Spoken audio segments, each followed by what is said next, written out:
Welcome to Class 7 for the Mr. Cannabis Law coursework. Today we're going to be talking about tax.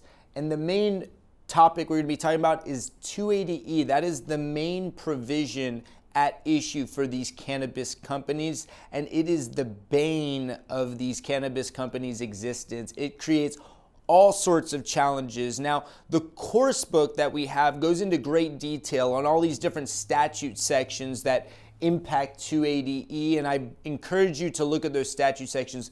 But what I'm going to do today is I'm going to walk you through an actual example so you can understand the impact of 280E, but also some of the different ways that you could plan around 280E. So this course is really for tax attorneys, but also for corporate structuring attorneys, because it's very important that as you structure these deals and you advise these clients, that you understand the impact of 280E. Too often, what happens at the end of the year when the accountants are going to do the taxes, I get calls from accountants, and what they do is they say, hey, I have a client, a cannabis client, and I'm calculating their taxable income, and they have all sorts of issues with 280E. How do we structure around it? And I tell them it's too late oftentimes, right? You really want to plan for your tax stuff really at the beginning of the year. You want to make sure you're structured in such a way so that 280E doesn't have such a bad impact on your company. So first what I want to do is just read what 280E definition is. So essentially what 280E says is that no deduction or credit shall be allowed for any amount paid or incurred during a taxable year in carrying on any trade or business if such trade or business consists of trafficking in a controlled substance within the meaning of Schedule 1 and 2 of the Controlled Substances Act. So in other words, the only thing that a cannabis company is allowed to deduct is cost of goods sold. So those are expenses that are related to the production of the product. All the other expenses, the rent, the insurance, any payroll outside of the production people, all those other expenses are not deductible. And what that means is that the effective tax rate for these cannabis companies is extremely high. So we're going to go through a quick example just to show what it looks like if the company was not a cannabis company, so there was no 280E issue, versus the impact of 280E. So I've placed them side by side. So in this hypothetical company where 280E does not exist, we have revenue of 10 million, we have cost of goods sold of 2 million. So the cost of producing the product that they get 10 million of revenue on is $2 million, which gives them a gross margin of 8 million, which is 80% gross margin. Fantastic. In any industry, 80% gross margin is just incredible. Now their SG&A, essentially all the other expenses other than production, are 5 million. So their net income before tax is 3 million. 8 million minus 5 million gives you 3 million. Pretty good company. They have revenue of 10 million. They have net income of 3 million. Not bad at all. So now let's say now you have to calculate their tax liability for the year. Let's assume no 280E, right? We're dealing with no 280E issues. If there was no 280E issues, all you would do is find their tax rate bracket. Let's assume 30%. Not every cannabis company is at a 30% tax bracket. We're just making an assumption here. So what you would do is you would multiply their net income before tax, also known as your taxable income, by 30%, and that would give you the amount you have to pay to the IRS, $900,000. So 3 million times 30% gives you $900,000. That is your tax liability. So your net income after tax would be $2.1 million. Pretty nice company. 10 million of revenue, 3 million of bottom line income before tax, 2.1 after tax. That's fantastic. Now, take the very same company, but let's assume they're a cannabis company and therefore 280E exists. So the company still has 10 million of revenue. They still have 2 million of cost of goods sold. So we still have 2 million of cost of goods sold.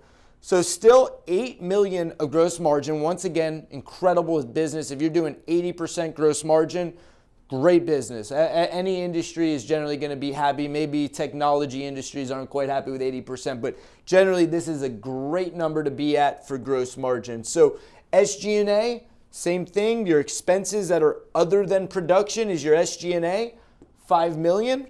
So once again, everything up to this point was exactly the same. Net income before tax, $3 million. The company looks pretty good at this point.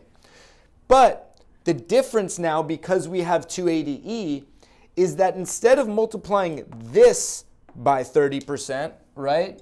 Here we're multiplying this by 30%.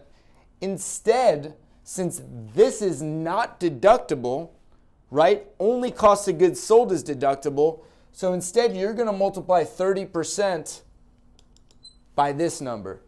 So basically, you're doing 30% times 8 million, which gives you a tax liability of $2.4 million. So rather than paying the IRS $900,000 like any normal company would do, because you're a cannabis company, you are paying the IRS $2.4 million. That's an enormous impact. And when you talk about some of these other companies that are doing in the hundreds of millions of revenue, these numbers are exceedingly high. So that would give them a net income after tax of $600,000 rather than $2.1 million. So from a cash flow perspective, 280E absolutely crushes these companies. And a lot of instances, this actually will bring them into the red. In the example we just gave, it at least keeps them to positive net income.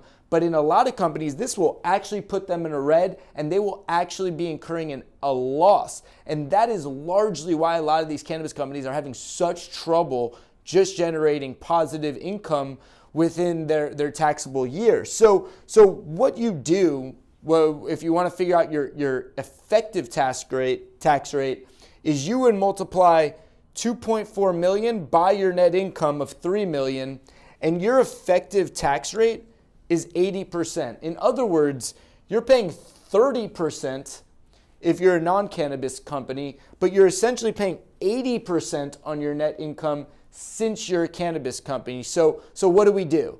How could we help this situation? There's really two main strategies.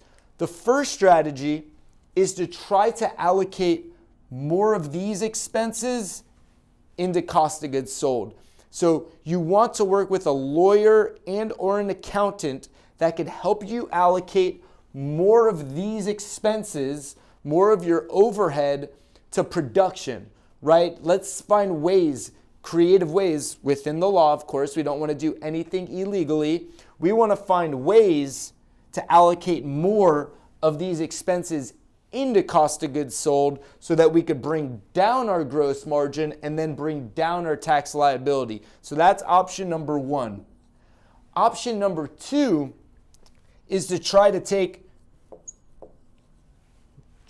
these expenses off of your books into another entity that is conducting legal activity. So for example, let's say you're Trulieve, right? And you produce marijuana. You're operating a federally illegal business, but let's say you set up a separate entity, and that entity's sole focus is providing apparel or providing education or doing things that are just simply legal. Remember, 280E deals with trafficking of a Schedule I substance. So as long as this separate entity is not trafficking a controlled substance, if that separate entity is solely basically teaching educational courses or offering, input to patients or just providing information or marketing activity, whatever it might be, as long as it's not trafficking which is an illegal activity,